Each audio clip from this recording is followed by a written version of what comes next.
Millie, thanks ever so much for taking time to join us today. Hopefully on the brink of going second in the all-time Premier League appearance makers. Should we crack on with a quick quiz about your career? Yep. Let's do it.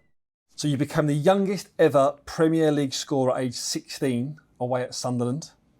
I know you'd know that, but do you remember who you scored your first goal at Ellen Road? Who was it against? Chelsea, 28th of December, yeah.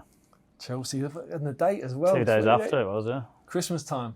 Yeah, so we played 26th. I remember getting picked up by the kit man to go to the game because I wasn't old enough to drive. So Christmas Day, kit man picked me up to take me to training. No so my old man could have a drink, yeah.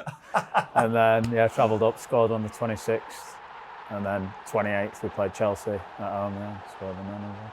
Did you feel that you was ready at 16, or was it just that sort of whirlwind that you're just going to go with the flow? And yeah, I mean, it was all happened quick. I remember obviously leaving school, then first year scholar, and then went away with the under-19s, I think, to Scotland.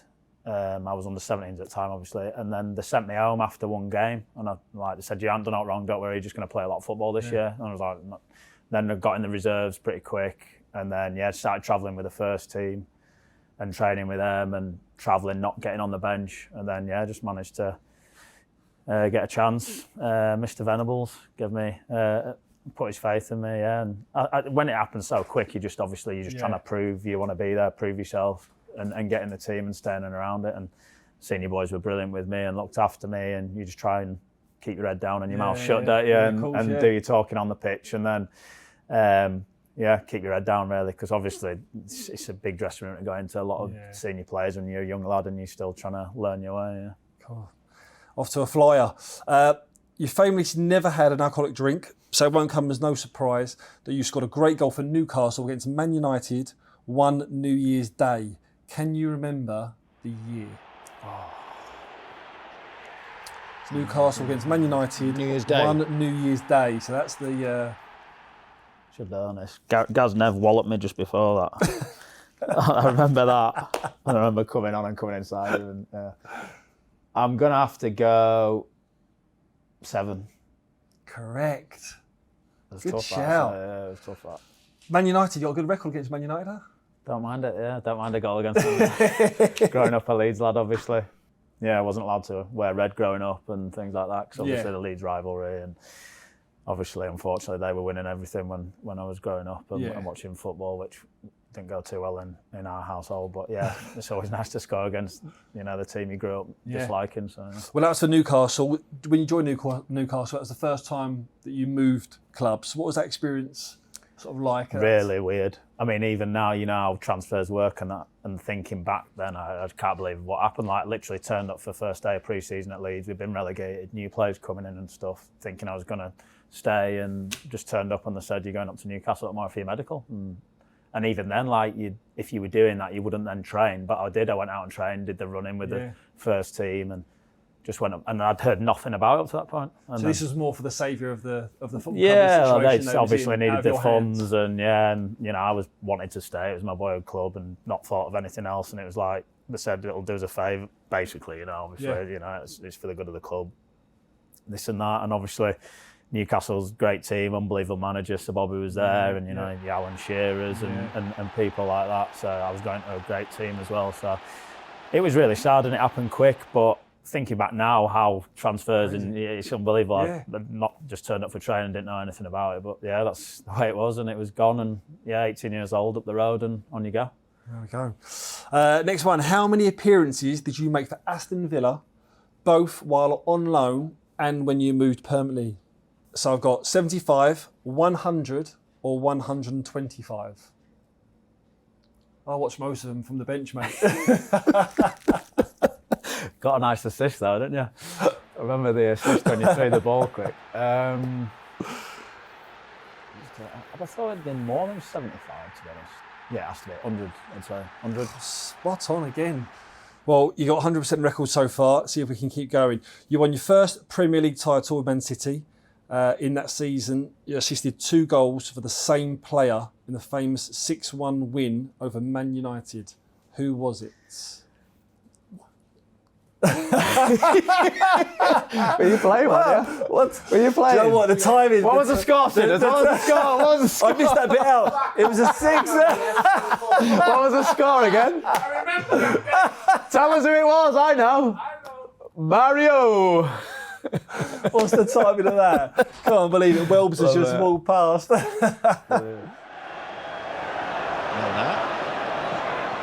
Balotelli.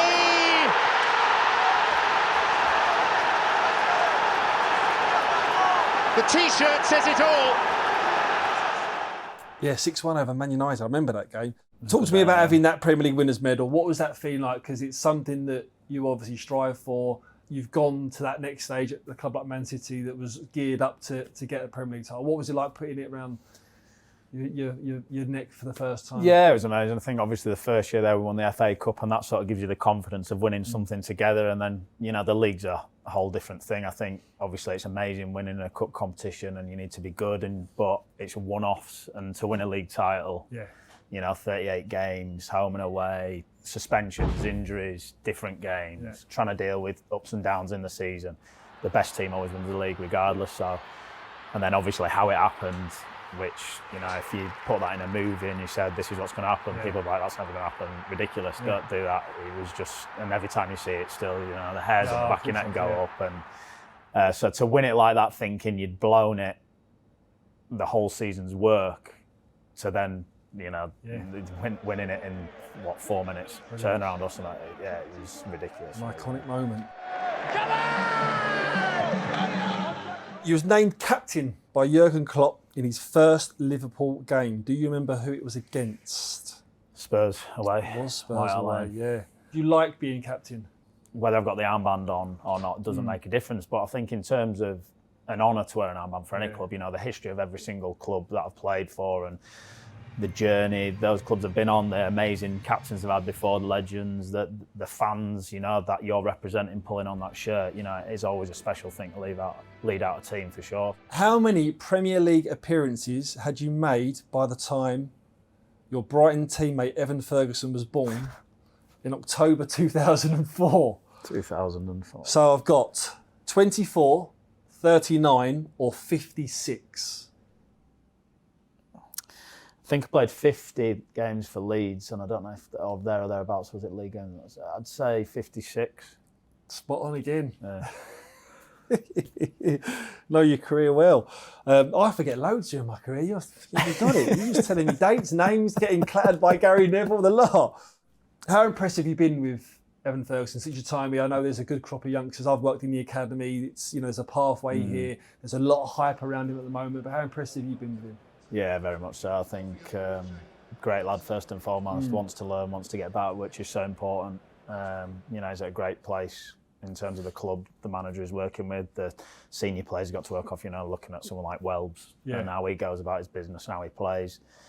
He's at a great spot, but, you know, his finishing's phenomenal, to be honest, like so good. You know, if a chance is falling, you want it to him. He had one, we were joking about it, but West Ham, and he didn't score, but a chance where he just made it out of nothing, just knocked it over and left foot hit it instinctively. And, you know, he's got a lot. He's got a lot to learn still, and so many areas he can improve. That's normal for a young guy, but his ability already, and you know, I've seen massive improvements in his hold-up play, you know, since the start of the season and stuff as well. Because that's depending what team you're playing. If his finishing might be enough for one team and just being in the box, but obviously how we play, the hold-up play, the cleverness, the movement to fit into the style of play we play, that's important as well.